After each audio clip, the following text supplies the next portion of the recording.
Alrighty, well, thank you guys very much for being here. I'm excited, and as Mrs. Blevins said, this is a talk I've had a couple times with groups of parents, and it's always seemed like something was missing because the young adults, the kids in here, they certainly have opinions on this.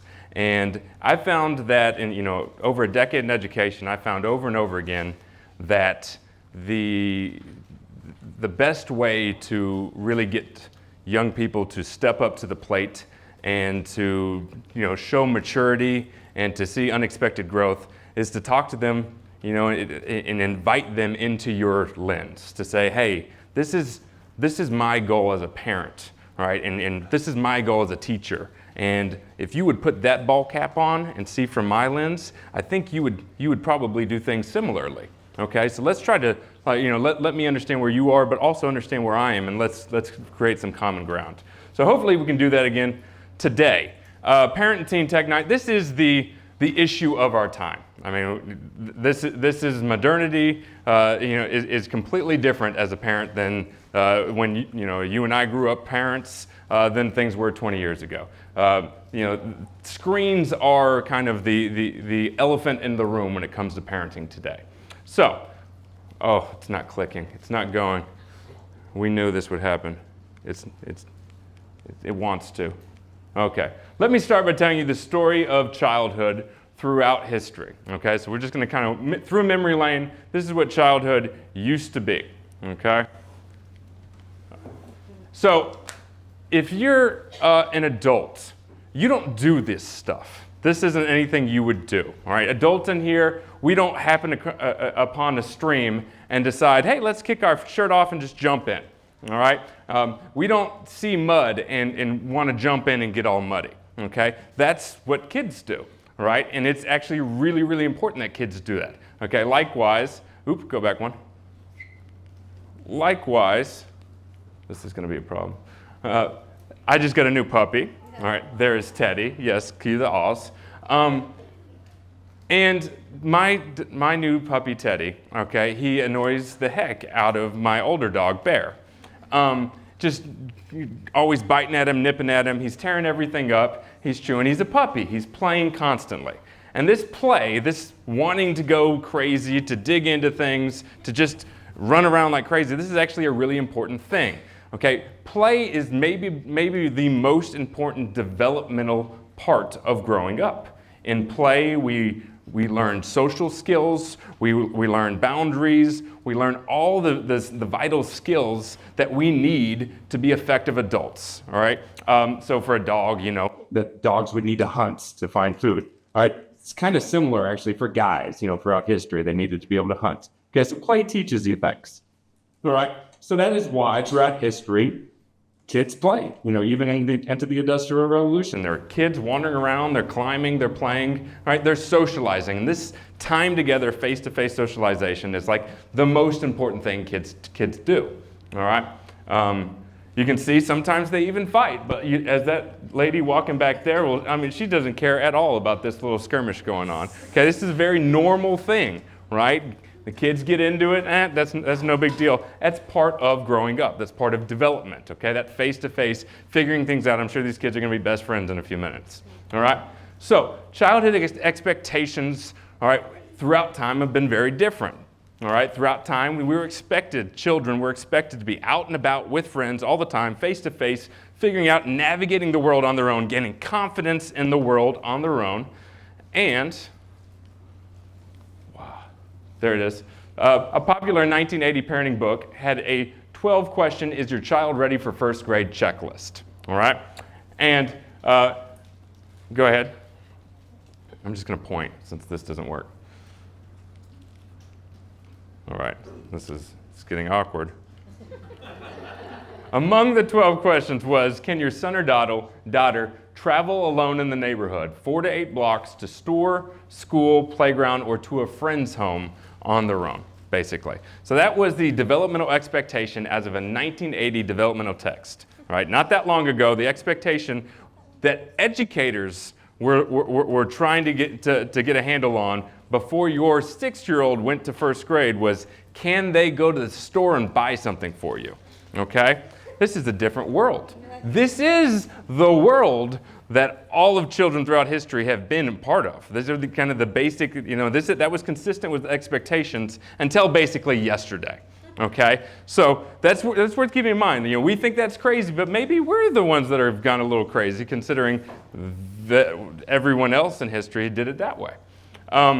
So, I am, a lot of the parents in here, I am a millennial. Okay, we're defined by the year 2000. The PC computer is kind of a big part. I was born in 1989. We came of age, near the millennium, hence millennial. Okay, so major part of our childhood was the computer, but all those things that I showed already were part of my childhood. We climbed trees. We played King of the Hill.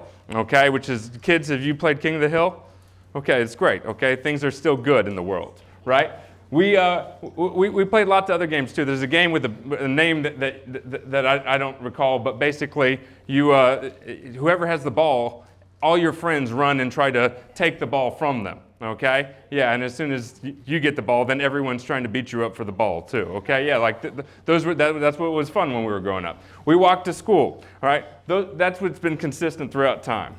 All right? I remember distinctly coming home from school, like at age 8 or 9, almost every single day, we would go to the park and we would play tackle football without pads or anything. I was trying to find a Google image for tackle football without pads. It doesn't exist. It's like they wiped that from history. That was every single day of my childhood, starting at age 8. Okay? Yes, we played tackle football without pads. It was just what kids did. All right, next slide, please. All right, we also, this is going to blow your mind, kids. This is how all of your parents, if they had a computer growing up, like I'm the young one of parents, right? If they had a computer growing up, if they did anything, okay, there was no texting, okay, if they did anything, they did it all on a computer that was connected to the internet, right, that was in the kitchen. Okay, it was in the kitchen, basically. All right, every parent in here, right, they had the family computer, it was right next to the table, right? Anything you did online was done in public in front of the family. Okay? Yes, hilarious, I know. Okay? All right, this is the original texting, was AOL Instant Messenger. We all had AIMs. Raise your hand if you had an AIM. You love that, right? Okay? If you had an AIM, that was the original texting. We all had a name, all right? I was Shane Train, all right? Yes. Everyone had a cool name, and basically, it's just like, hey, this is, you would kind of get bored really quick, and it was just something you used to meet up. Next slide. All right, texting. All right, when I was 16, I was late, I'll be honest. When I was 16, I got a phone that looked just like that, actually. Most of my friends had one at 14. These are what we call flip phones, okay? No internet access. You could text, right? So if I wanted, you see that 2 button? If I wanted to put the letter C in there, I had to hit the 2 button 3 times. Kids, do you understand that? Because A, B, C, all right? And then I would move on, all right? Yeah, crazy, right? Next slide. All right, there was this thing called Napster. We all illegally downloaded music, forgive me, all right? And we did it right there in the kitchen next to Mom, okay? That's where the computer was, right? That's the only place you could get on the internet. Let me break it down. I could not pull this out and get on the internet. I had to do it in front of Mom right there, okay? Next slide. All right. We also got Facebook when I was a senior, okay, in high school. I was MySpace before then. You don't have to remember that, okay? But Facebook was different. Facebook was literally just a place where you put cool pictures, where you showed off the fact that you had friends, where you put pictures of yourself, and you put all your interests, right? You just made a profile of yourself, and it was all linear. They called it a timeline, right? The only things you saw on Facebook when you looked at your feed, it was literally chronologically the last thing posted. Okay, so it didn't shuffle anything up front. It didn't try to show you something before something else. It was just all in order. Okay, if you have friends, it's just everything the friends posted in chronological order. Okay, so different world. Go on, please. All right, 2007. This is the year I graduated. Okay, that is the year the iPhone comes out. Look at this iPhone, though. Okay, it's a very different iPhone. Okay. It's the ultimate Swiss Army knife. It's nothing like the iPhone you have now. It's a digital Swiss Army knife and nothing more. You can text, you can look at the calendar, you have a camera, you have an iPod, okay, which is what you put your music on, okay? So that was the big thing. Like, people were amazed. 2007, okay, they were amazed that I can now calculate, camera, check calendar, and listen to music all on this one device. Okay? That was the extent of it. There was no Facebook on your phone or anything like that. Okay? Go ahead, next slide. All right. So much so that was 2007. Months later, okay, we're not even talking about texting and driving. Back then, kids, they were worried about talking on the phone while driving, which I don't even think is a problem anymore. I think everyone celebrates that. Like, please don't text and drive. Call someone, right? Back then, there was like, don't call anyone, right? Next slide. All right. Here's a photo from 2007.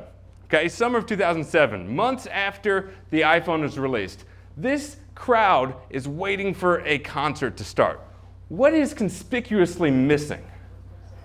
They're looking up. They're all looking this way, all right? Just great posture, all looking forward, all right? Fantastic, go on. All right, so what I'm saying is all of human history to this point was pretty similar. And you can see that this is times per week teenagers go out without their parents. Okay, you see a little drop in 1980, all right, 1980, back when kids used to walk to the store, right, on their own at age 6. But basically, 12th graders go out about the same amount of time, okay? Same thing with 10th and 8th graders, about the same amount of time. 12th graders going out more. It's a vital time in your life. You learn more than any time. You are going to go out more at between ages of 13 and 18 than any other time in your life, and you're supposed to. You need to. You need to be social. All right, next. Daily average time with friends in minutes, okay? Going back, it's pretty consistent, okay? And those age 15 to 24-year-olds, they're going to be, out more. They're out a lot more than their friends. Next slide. Okay. U.S. teens with major depression, it's consistent across time, all right? It's pretty even. You're seeing, back then, there's nothing crazy going on. Everything's consistent over time. U.S. teen suicides, it looks like there's up and down, but all the way up to 2010, it looks like there's a little upward, but it's not even back to where it was in the mid-90s, okay? Or mid-80s. So you're seeing consistency over time, all right? Go ahead. And because of this, at this time in history, we are really, really optimistic about technology. I'm a millennial. We had the computer in the kitchen, okay? We had the flip phone. We could text. We were on the go. Technology is going to change the world. Technology is great. Facebook is fun. They called them power tools. Click again. I actually in college at TCU, I made a presentation talking about how Twitter and Facebook were like the Gutenberg printing press of the modern world. They are what spurred the Arab Spring revolutions in the Middle East. They were this great agent of change that was going to help the world. Go again. Mansfield ISD gave every single student a laptop or an iPad because this is my first year teaching, because it was going to enhance learning. They were sure. Okay, this was the optimism, the tech optimism of the time. Okay, between 2010 and 2012, something changed dramatically. All right, daily average time with friends. Look at that. Okay, this is the time and the 15 to 24-year-old spends per day with friends, and that drop is staggering. Okay, something changes dramatically. Okay, childhood as we've known it for all of history is completely different. Next slide. Here you get the iPhone released, pretty consistent, and then something after 2010, there's just this cliff drop. Something happens. What is going on? Childhood. Life is different. 12th graders in 2015 are going out less often than 8th graders did as recently as 2009. In a 6-year period, we're seeing this gigantic swing. A 12th grader going out less often than an 8th grader did 6 years prior. What happened to the world? We're seeing driving. Okay, 2009. Okay, 16-year-olds want to drive. This is the world as every adult in here knows it. Okay, if you're 16, well, you want to drive. Young people, who wants to drive? All right, please don't lose that. Okay, write it down in your journal when you get home. All right, whatever you need to do, you're going to drive at age 16. Okay, parents, if you don't like that, I'm sorry. 2009 is the peak, and it is dropping rapidly. U.S. teens with major depression, 2012 is the year. Something happened, whoop! All right, it's going up. All right. Anxiety prevalence, 2012 is the year. Ages 18 to 24, you see this big spike. All right, nearly doubles. Percentage of undergraduates diagnosed with mental illness. Okay, so this is college students. Something happens in 2012 where you see this upward spike. Note that this is before COVID-19. Okay, which is something we love to fall back on. That's prior to. Good. U.S. teen suicides, okay? Again, you're seeing over doubling, okay? Over doubling the rate of suicide from 2012 to 2020, okay? Over doubling. More likely to feel lonely, self-reported, all right? Something happens. It's you see a little spike in 2007, levels off. 2010, something happens, okay? Something happens right there. Whoop, going up again, okay? Lonely at school, self-reported. This is all countries, okay? This is switching it up. Don't get bored on me, okay? English-speaking countries, Latin American countries, European countries, East Asian countries. It's not just America, okay? 2012, whoop, it goes up. All right, so there is 2007, all right, and this is New Year's Eve of 2024. Go ahead. What's different? 2007, we're hanging out waiting for the concert. 2024, it's not even about me being with other people. It's not about me being there. It's about using the phone, all right, as a performance, all right? Using the phone to increase my status. It's playing an online game, okay? The phone has been expertly created to hack, all right, what I want most, okay? Status points. Go ahead. So something has happened and all of us feel it, okay? My book, I start off with an anecdote about me. I would bike to work for years, all right? And me biking to work and going by a bus stop, and there's 7 kids at the bus stop, okay? Parents, put yourself there. You can go back. You remember sitting at the bus stop, and they were sitting, okay? They were sitting on the curb, each one of them isolated, scrolling independently. Now, parents, we remember the bus stop. We were there. We were standing. Okay, we were talking. Whoever we shared the bus with, those were our buddies. They were our friends. They were kind of like family. We might have teased each other, whatever it was. But right, that was part of the day. You walked to the bus together. You stood there together. You teased each other, whatever. Okay, and this is what we tend to see now. Okay, whenever we're waiting on anything. When I would go into the building, when we had testing. Okay, when the students are waiting to get in their testing rooms, they are sat on the floor outside the door, scrolling. All right, this is just it is the defining image of what childhood has become. I talked to a teacher of many years, Debbie Stevenson, a few years back. She retired, but a few years back, she was talking about her tenure as a teacher, and she said, throughout all of my career, testing days, standardized testing days, were the worst because everyone just was stuck waiting for that last exam to go in, and then you knew that the place was going to go crazy. Those kids couldn't hold it together anymore. They've been just stuck there waiting for the standardized test to finish, and the room erupted. And she says, but since the smartphone, it's as quiet after the last test goes in as it was before. Okay? It's a good illustration of what's happened. So go ahead. Go to the next slide. That was for me. All right. So this is the bus stop today. All right, and good quote, right, on what we're seeing here today. We are forever elsewhere. Sherry Turkle, author of Alone Together. All right. If you look at that, it's not too big of a leap. Okay, we see Wall-E in this image in Wall-E. Okay, and we laugh at it. It's an exaggeration of a trend we are already seeing. Okay, it's an exaggeration of a trend, a trajectory that we don't like. Okay, and what you see there, if you want to just acknowledge where we are today, it's a spiritually empty humanoid. Okay, and that's the part of this trajectory that we have to kind of contend with. All right, so this all might somehow be palatable if it wasn't also killing our spirits. Okay, and I think that's important to note. I've talked a lot about the mental health numbers. All right, it's killing our spirits. Okay, at a very deep level.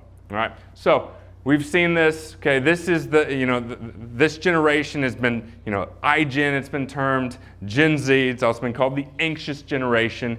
This is hitting this generation hard, and it's essential that we come together, not just as parents, but with our kids, and let's just talk about it. Let's figure out what this is. No one wants this stuff. No one wants these numbers that I've shown. Okay, so that's what today's going to be about.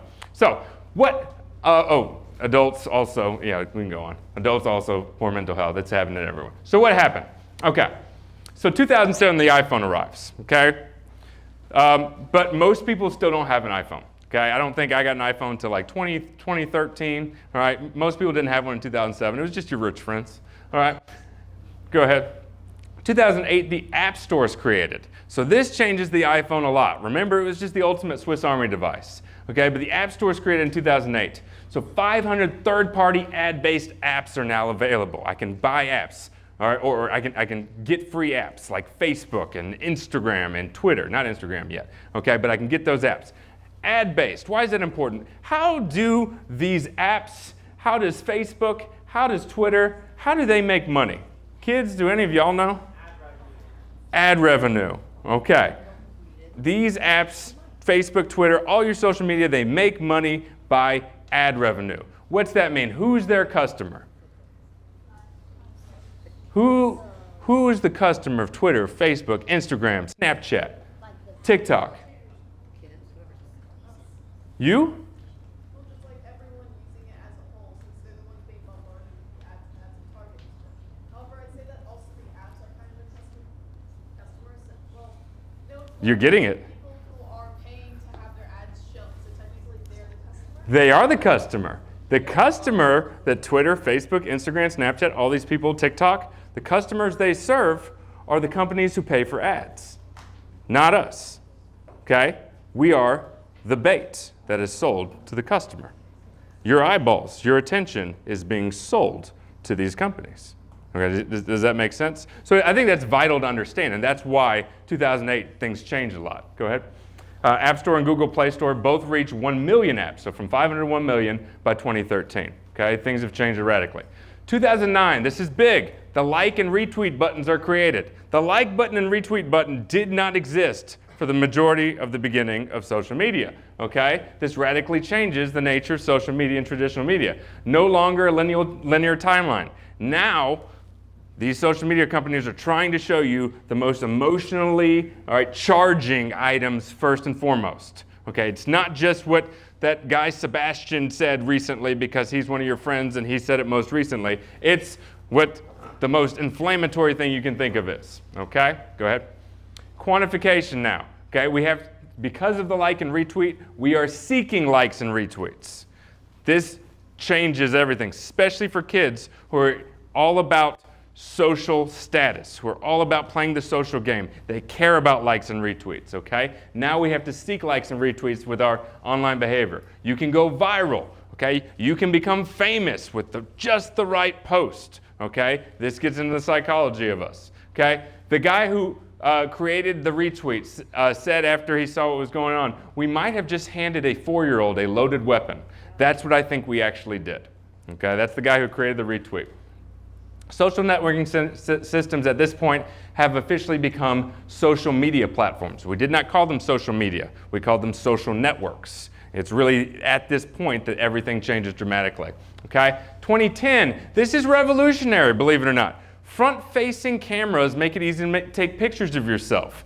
All right? We're seeing the technology change, and it changes our world along with it. For all of the history of cameras, you never had someone imagine the big camera like the photographers use. Imagine them turning that at themselves. You never saw it. Never happened in all of the history of cameras. Now we have a camera that faces right at you, that is made for you to look at yourself. All right, and of course with that comes Instagram. Go ahead.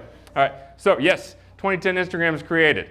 Here is what teens experience today, okay? Because of this, they're in a world where, this is TikTok now, we're jumping to the present day, but this is an actual girl on the left, okay? This is an actual girl on the left. And on the right is, she clicks a button looking at her social media app. So she's just doing this. This is all she's doing. Her parents have given her one of these sweet devices, okay? And she's just staring at it. She clicks a button, and now the phone will show her what she would look like if she was prettier. Imagine what that's like for girls growing up today, okay? That's a basic feature of today's social media. Go ahead. All right, so what happened? Instagram created in 2010, okay, which has been shown to have, especially on women, the most dramatic effects. 2012, Facebook acquires Instagram and its user base grows from 10 million to 90 million in just over a year. It explodes, all right? 2012 is the year. 2012 is the year that the majority of teens have a personal smartphone, and they all have Instagram, Twitter, Snapchat, and Facebook, or at least they would have felt like everyone had it. 2012 is the year, it's the year we saw on there. It's because that's the year everyone had this thing, okay? That's the year that adolescence and teenage years became defined by it, okay? And as of today, or as of 2022, 46%, which is basically half, of teens say they are online almost constantly.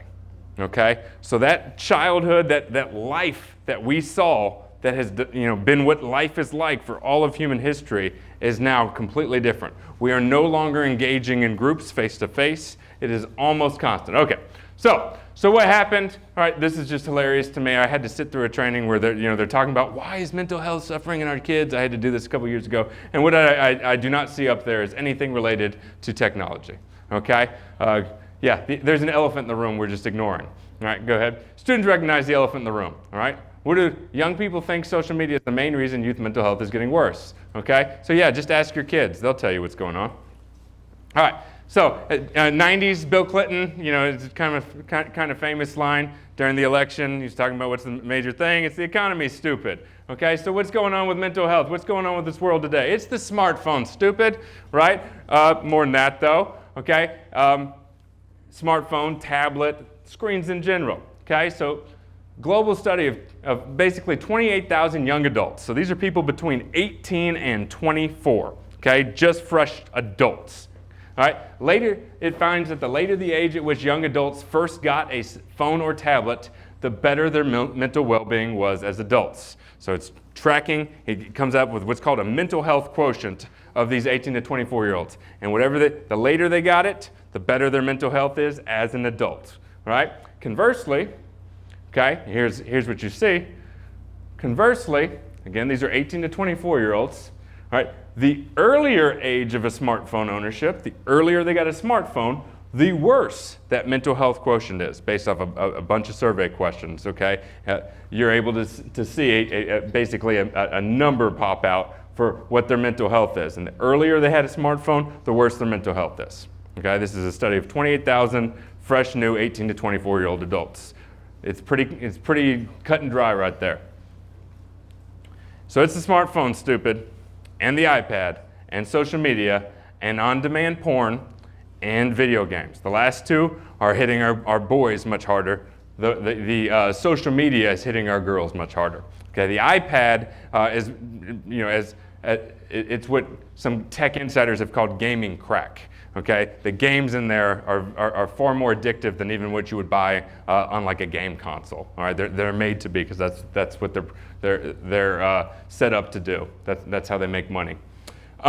Exposure response relationship between electronic device use and having one suicide-related outcome. So this is hours a day on an electronic device, none, half hour, 1 hour, 2 hours, 3 hours. Okay, really, it's pretty mute. Up to an hour of this is just screen time in general, and then you get above that and you get this dramatic increase, okay? Longer you're on the screen each day, the worse your mental health, okay? So it's the screen-based childhood. That's what we're talking about here, all right? So it's a constant psychic toll of social media, worrying about your posts and whether they're getting likes and retweets, of addictive games and technology, and being online almost constantly, okay? This is the elephant in the room. All right, so what actually happens when we give our kids a smartphone?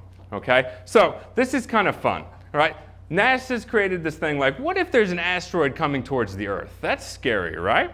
Okay, so NASA's creating this idea. Basically, we just shoot this thing at it and it'll knock, all right, the asteroid off its orbit and it misses the Earth, okay? For us, millennials in here, Armageddon was a great movie, right? Like now we're trying to do that thing, all right? So we're talking about trajectory and something knocking you off your trajectory, okay? So changing the trajectory, all right? We have a baseball coming, all right, non-contact, whoop, it's gonna change its trajectory. My argument being that when you give your kids a smartphone, it's that point of contact right there. Whatever life trajectory they were on could be reversing, could be going in a different trajectory. Things will change, okay? Butterfly effect, millennials in the house, all right? We remember that movie? Butterfly effect, no? Okay, in that movie, there's Tommy, Ashton Kutcher. He likes a girl. Tommy is the girl's brother. Tommy's very troubled, really, really bad things happen in his childhood, and it makes him very violent, okay? Here Tommy is assaulting Ashton Kutcher, okay? But butterfly effect, Ashton Kutcher goes back in time in the movie, and he changes something, right? He gets rid of the cause of that trauma that made Tommy bad, and, right? In this version of history, Tommy's good. Tommy's dressed up. He's wearing a polo and a sweater vest, so you know he's good, okay? And that's the idea, okay? Radically different trajectories based off of certain events, okay? So that's what we're talking about. What actually happens when we give our kids a smartphone? It's like the cuckoo bird, okay? So the cuckoo bird, right, is a bird that they don't make their own nests, right? Cuckoo birds come into another bird's nest. They kick the bird out, all right? They clear the bird and everything like that, okay? They clear out the nest and they make it their own. It clears everything out, okay? So, like that, when a smartphone, tablet, or video game console lands in a child's life, it pushes out all the other activities. The child spends many hours sitting enthralled and motionless, all right? So that's the idea. It blocks experiences. Teens average 9 hours per day on the screen. The average time with friends drops. Sleep, 22% drop in the number of teens. They're getting more than 7 hours of sleep a night. Sleep drops. This is a fascinating study, okay? If you have they just looked at students' performance on a test, on a memory capacity test, okay? Students were not allowed to look at their phone, and they didn't look at their phone, okay? Their performance was way lower if the phone was just at them at their work desk, even though they weren't looking at it, okay? If it was just in their pocket, their performance was lower. If they put it in a different room, their score was way higher, okay? The idea being the proximity to your phone reduces your working memory, your mental space, right? It's a constant drain. All right, and you can see this, 2012, all right, for the first time, we're seeing drops in our NAEP scores. So if teens average 9 hours per day on the screen, who's actually raising your kids is the question I would pose to parents. All right, so we'll go through this real quick. All right, I want to get to the next part. So we've seen what happens when your kids get a smartphone. They're inundated with these influencers, okay, with these apps that are going to send them messages about what actually matters, okay? So for the first time in history, the village doesn't necessarily raise the child, okay? They get they get shown what is most emotionally triggering, okay? So you get all sorts of weird trends. One thing my wife and I talked about, she was an avid teacher at Mansfield High, it became really trendy. It's kind of unfortunate. Right? In one light, it's really, really great that the stigma surrounding mental health has gone away. But on the other hand, it was very unfortunate that it became a badge of honor, kind of a creepy trend where students started seeking out their own mental health disorder to attach to. Okay, so this is something that you see, right? Again, the algorithms filter you towards certain beliefs.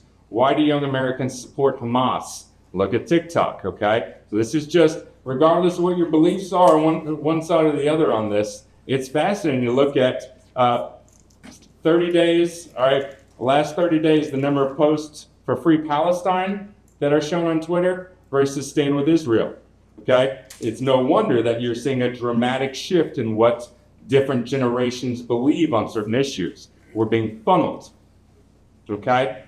This is the issue, okay? So I think that it's really, really easy to put your head in the sand, okay? And I think this is what a lot of parents do because this stuff is terrifying, okay? And it's what kids want you to do, right? Kids don't want to have this conversation, right? But when you hand your kid a smartphone, all right, you're handing them a device that has access to the entire world. As a parent, right, turning 13 was a big deal for us. Why? Why was turning 13 a big deal for us parents? Because we could watch PG-13 movies. We could go to the movie theater and watch PG-13 movies. There's no such thing as a PG-13, right? The second your kids have a smartphone, they have access to everything. And I know we have parent blockers, and I know that we all know that our kids have ways around those, okay? This is a fascinating article where Isabel Hogman argues that when she was 10, she accidentally stumbled upon Pornhub, okay? And as she says, so did all her friends, okay? And that's just part of being a 10-year-old in her experience, okay? So, okay, so I know the kids are thinking, no more, okay, all right? So, here's what I want to do.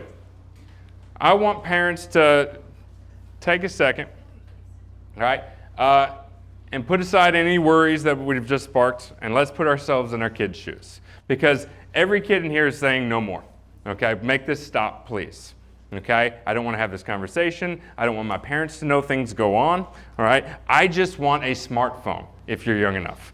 Or if you're older, I just want to have my smartphone and not have my parents ask me any questions about my smartphone, all right? That is where they are, okay? And if you would approach them with empathy, you'd be the exact same way, okay? They didn't ask for this world. They didn't ask for these challenges. They just want to be left alone with it, okay? So remember who you were back in high school. Remember your intense desire to fit in. Remember those moments where you had a pimple or whatever it was and you felt like your life was over, right? This is what it's like to be an adolescent, to be growing up, right? You're intensely worried about how you're perceived at all times, okay? And then, you want to be on this device, okay? Because kids, just throw it out there, all right? How many of you, if all your friends have a smartphone, okay, do you want a smartphone? Of course you do. Of course you do, okay? And parents, how many of you have tried to convince your 12-year-old that it's not yet time for a smartphone, okay? And had them say, you're the worst. Or you're depriving me of a social life. You're making it, and it's a very real thing. It's a very real argument. Because if all your friends are on it, you really are being deprived of something. And that's a big problem that we need to talk about, okay? So remember the psychology you had. Put yourself in your kids' shoes, all right? Go ahead. All right. Most of them feel strongly that they must have a smartphone and must be on it constantly. So here's the questions. Let's knock these out, okay? Students, is there anything, here's what I want tables to discuss. I'm going to stop talking. I'm going to give you some time to just chat amongst yourself. Is there anything this bald guy up here has wrong? Or you think I'm missing part of the story? Okay, I've given you a one-sided view of the world, okay? This is your time where you can say, that baldy doesn't know what he's talking about, all right? That's not true, okay? We Snapchat every day and it makes my life better. Whatever you want to say, okay? Second question I want you to, yes ma'am? Well, I just want to say that picture of like those people walking, just looking at their phones. Daddy said that's what it looked like when that Pokemon game came out. Pokemon Go, yes, yes. I remember those days very, very well. Second one I'd like y'all to discuss. Are social media, the smartphone, and your current tech habits making your life better or worse? We can discuss that. Third thing, and parents, you can take the lead in asking the questions and then just listening. Experts now recommend that parents give their kids an internet-free flip phone around age 10 and wait to get their kids a smartphone until high school. What do you, young people, think about that? 4, if you could wave a magic wand and make it so no one at your school had a smartphone or social media, would you? And then, go ahead. 5, what is one thing you would want your parents or adult mentors at the table to understand about your peers and what it's like to grow up today? All right, so just chat on those for a little bit. Adults, you can lead the questions, you can ask the questions, but I just want us to be hearing from the young people right now.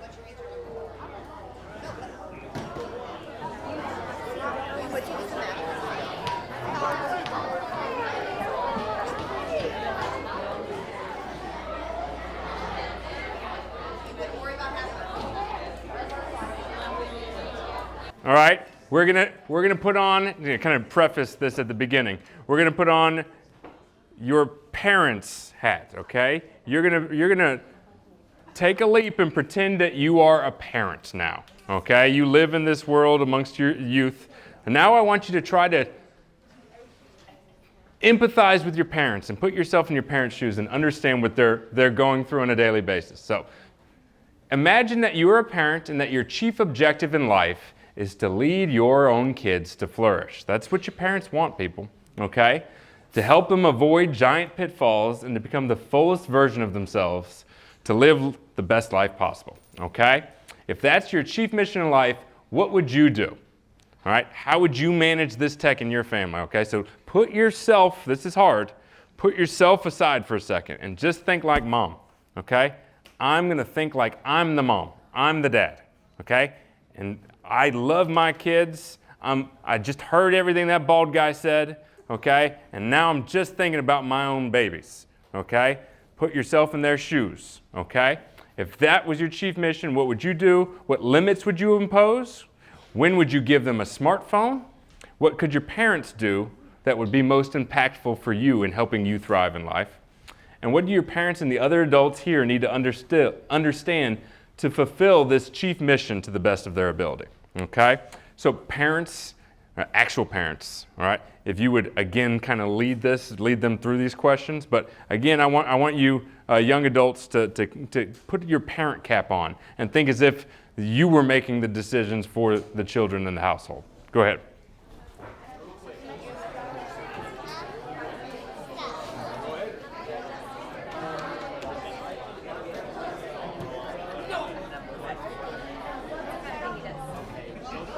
All right. So then the last thing on this, for this kind of discussion section, this is now for the parents or adult mentors to share with the table. What is one thing you want your kids to know relevant to this discussion? Okay, relevant to this discussion, relevant to this world they live now. What is one message you'd like to tell them relevant to technology, the pressures they're feeling? And what are your, after that, I think it'd be valuable to express to them, what are your honest fears, right? They've just been trying to put themselves in your shoes. You can just tell them, what are your honest fears about this technology? So just take a couple more minutes and go through that, and then we'll go forward. We'll move forward.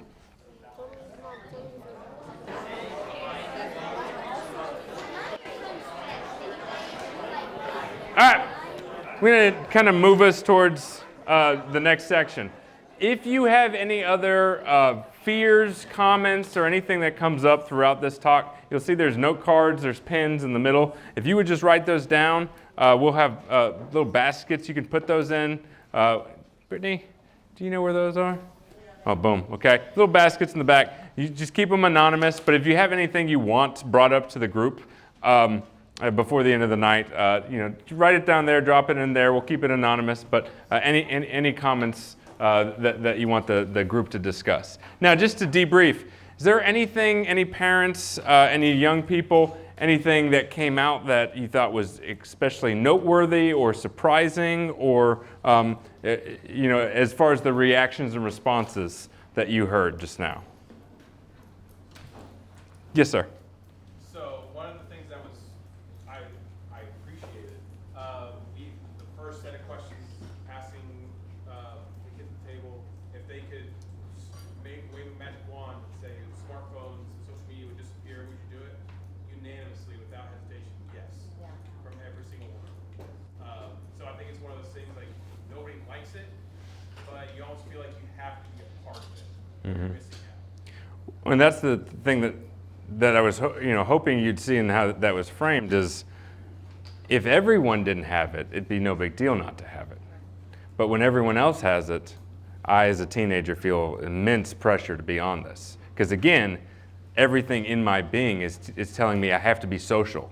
I have to be integrated and understood or in part of this social community.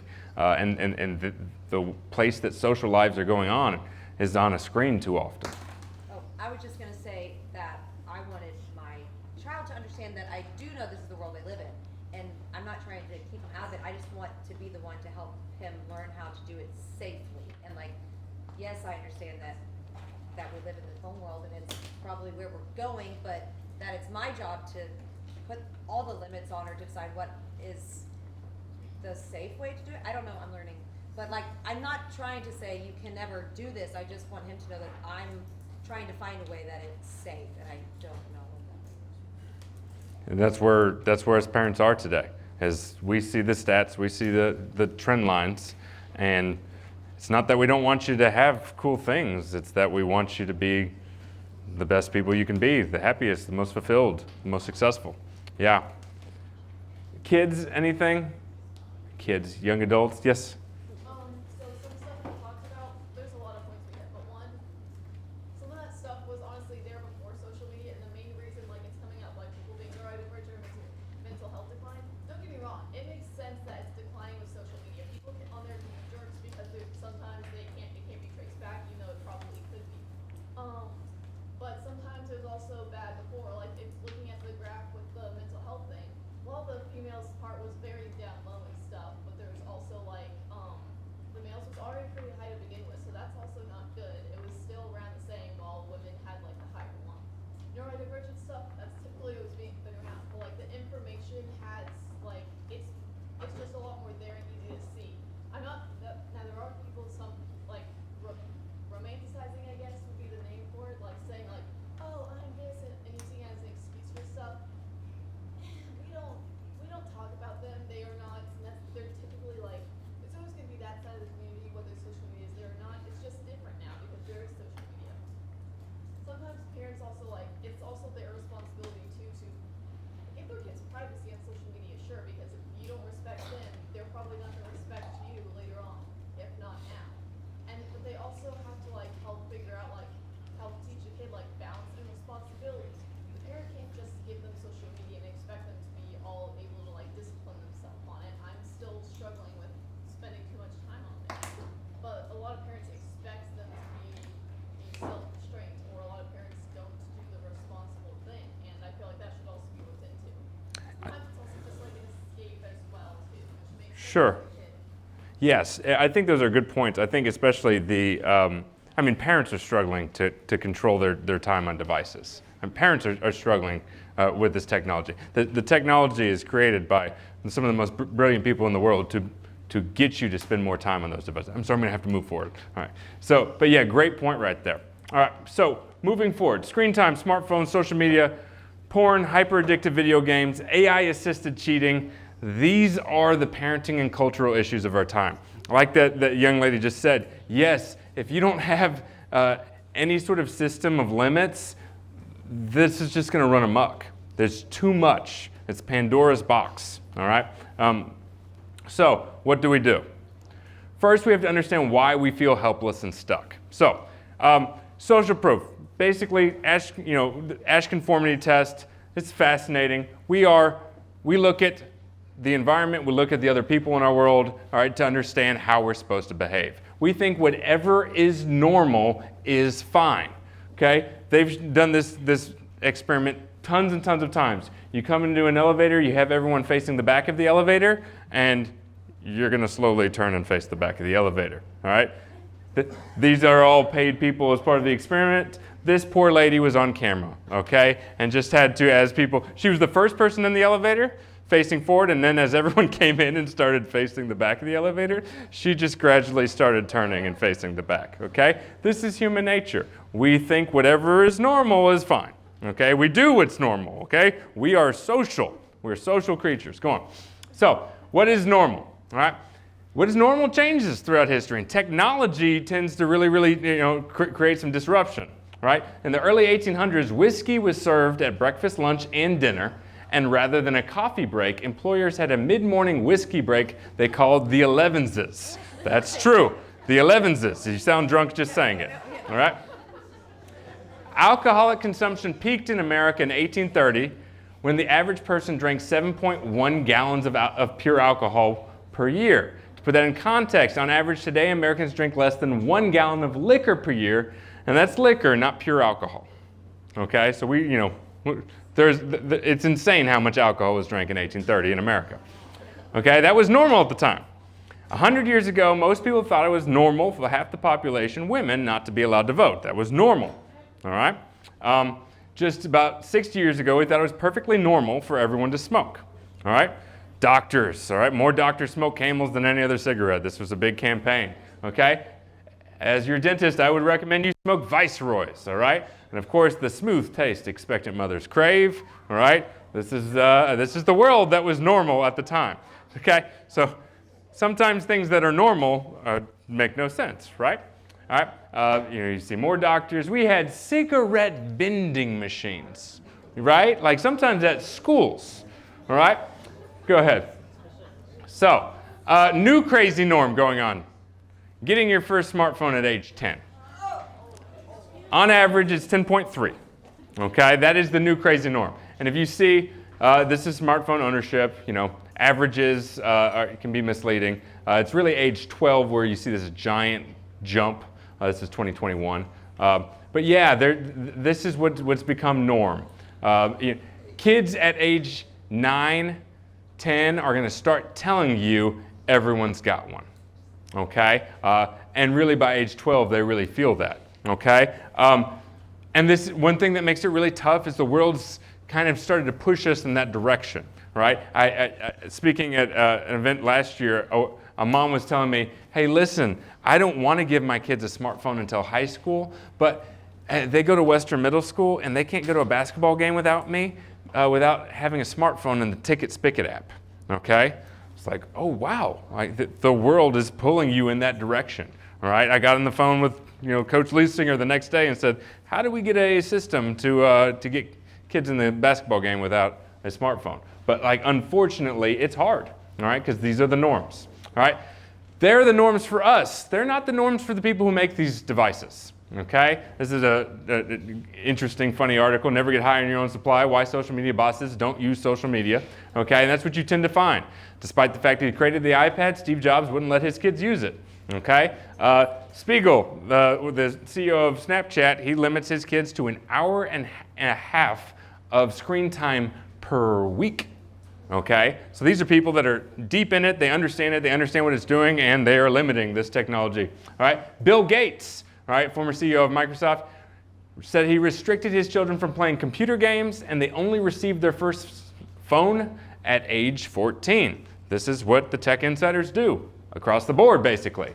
James Steyer, CEO of Common Sense Media, all right, says that his kids get their first smartphones in high school, but not until they can show that they exercise restraint and understand the value of face-to-face communication.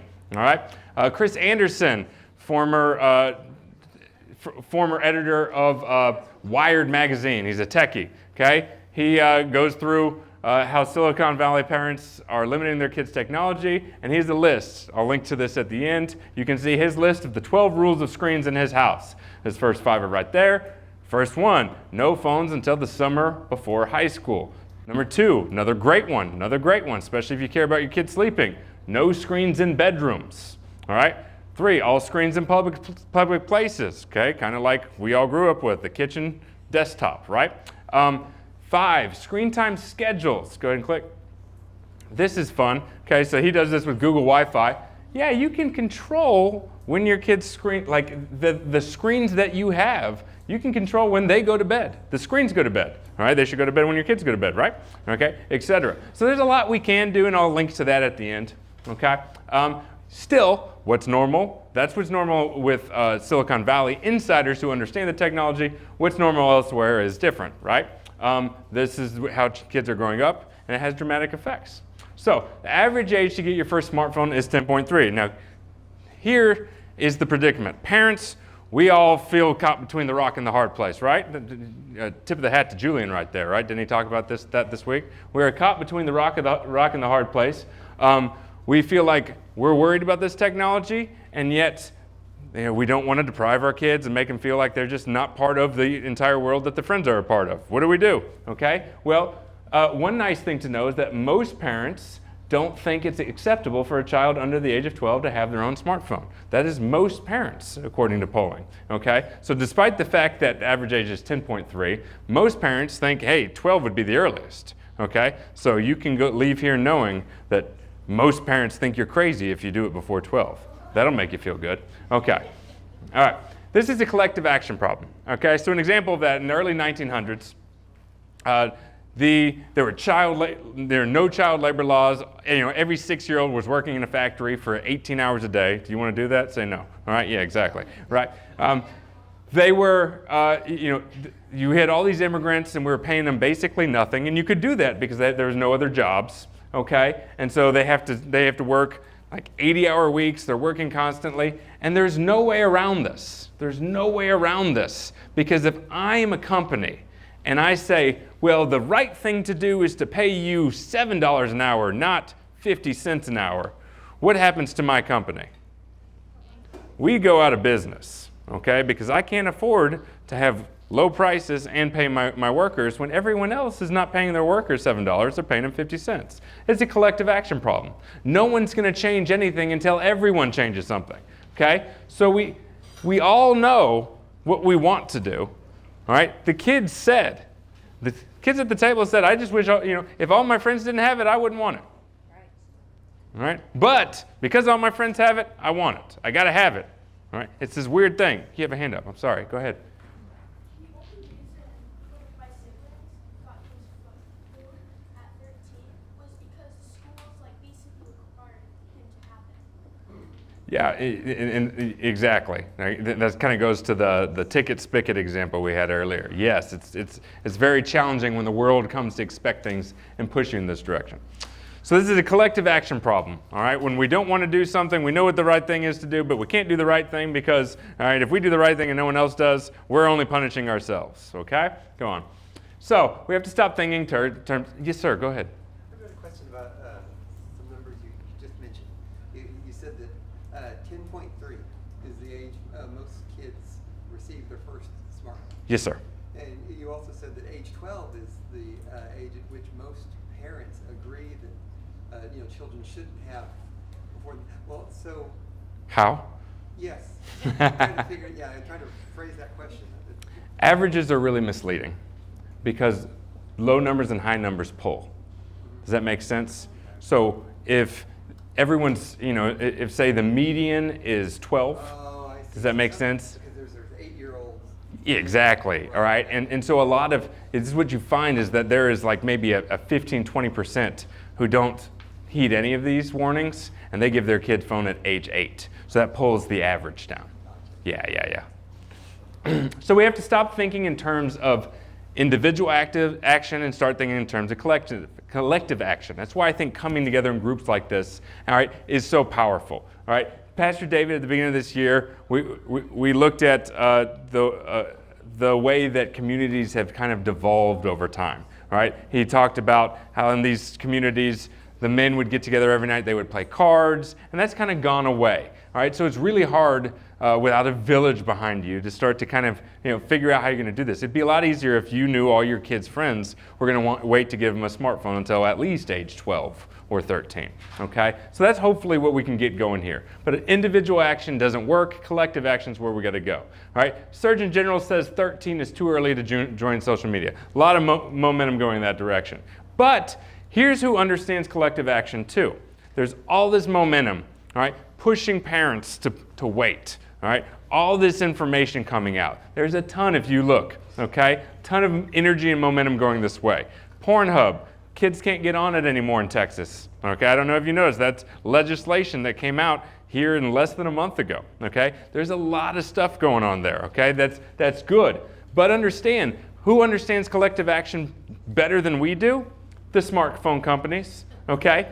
AT&T has got is your kid ready for their first smartphone test, okay? You can just take it, all right? Take it, okay? I took it as if I was my son. Never asked, my son's 7, okay? Never asked an age, all right? And guess what? Spoiler alert, AT&T thinks my son Ace is ready for his first smartphone, okay? Of course they do, all right? So understand these things too. There's a lot kind of going out there. I just told you about the legislation with Pornhub.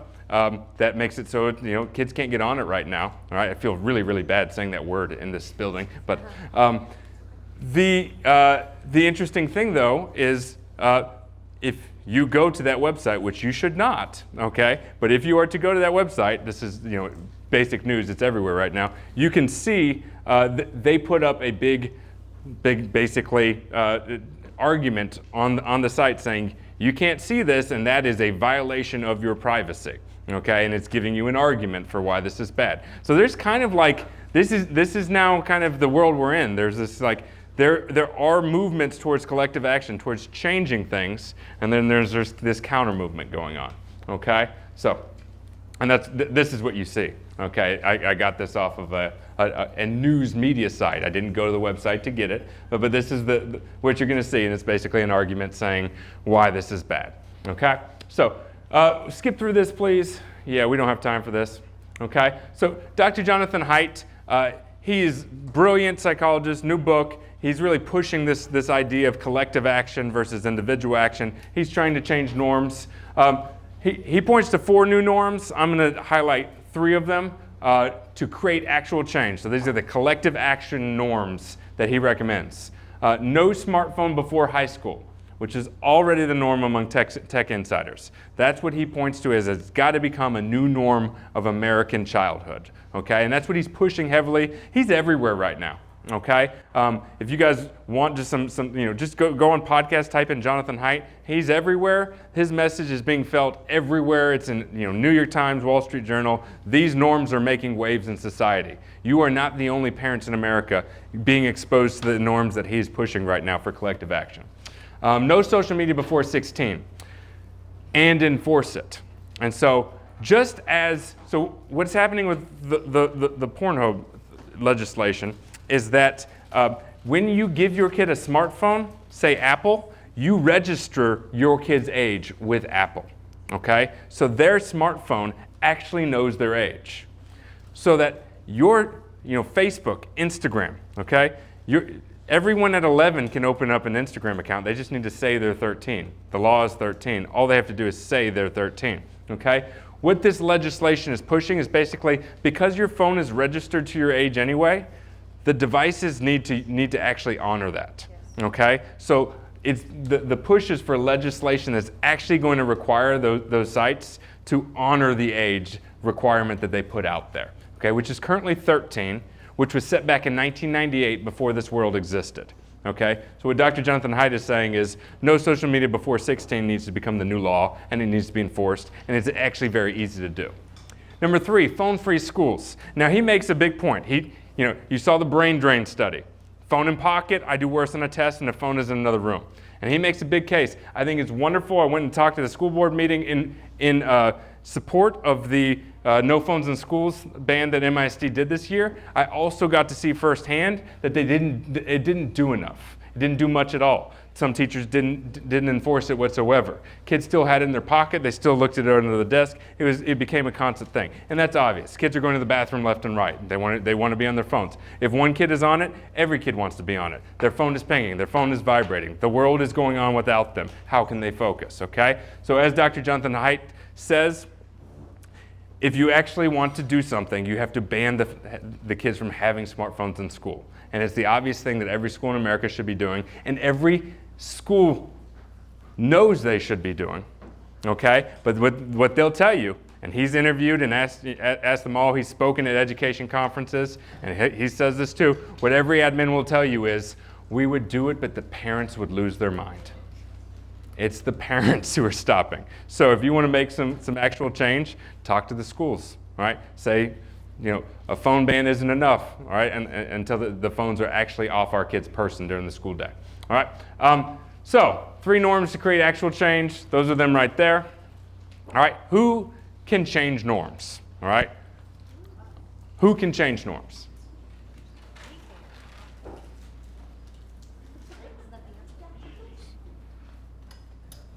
Go ahead.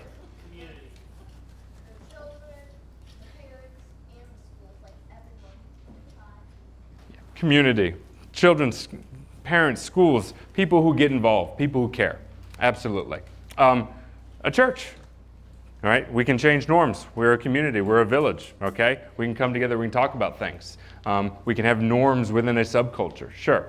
Who has that kind of power, all right? It's really anyone in your community, okay, who's willing to use their voice, who's willing to stand up, who's willing to have these conversations. So, go ahead, we'll skip ahead. Family norms, go back one, sorry. family norms quickly that I think are powerful. No smartphone before high school, which is already the norm among tech insiders. Kids get flip phone around age 10. I think that's really like throw them a bone, okay? Give them some independence. Flip phone with no internet, I think that would be a great norm, all right? That's actually what Dr. Jonathan Haidt suggests, right? Give them that independence. We all had the landline we were on, all right? No social media before 16, 14. Currently the legal age is 13. I think that's a discussion to have at your home, okay? Dr. Haidt says 16. You know, right now the law is 13. Right now the norm is 10, 11, 12, something like that. So it's worth talking about. Bedroom, sleep, screens out. Family smartphone charging station, get an alarm, great norm. And no phone times, okay? There are great apps like Bark, Custodio, or the Apple Google Controls. There's a handout that you can pick up on your way out with a little QR code, okay? On it, I give you specific links for things like parent controls, okay? Brittany has it right there. There's a QR code, and I even write out the links on there that give you specific links to Apple controls for your family, Android controls, all those things that you might want, okay? So that's there for you. Also on the back, there's a list of questions, all right, questions for parents to consider about technology, questions for parents and kids to go through before they introduce technologies that they can kind of go through together. So those are there for you. I hope they're of some use. I've hit time, so I don't want to hold you any longer. If you got someplace to go, that's great. Is there anything that anyone wants to comment on before we go, though? I know I said we're going to get to those questions in the back, but I don't want to hold anyone over. All right. Go. So another bug in your ear. Overnight camps are great. Okay, it's a great thing to think about as a parent as we're going into summer. I just want to put that bug in your ear. Most of them are phone free, so it's a good reset. So just a good bug in your ear. Thank you all so much. I really appreciate your time. This is the QR code you'll find on that sheet of paper. Okay, it has a bunch of resources there for you for parenting in the age of tech. Thanks so much.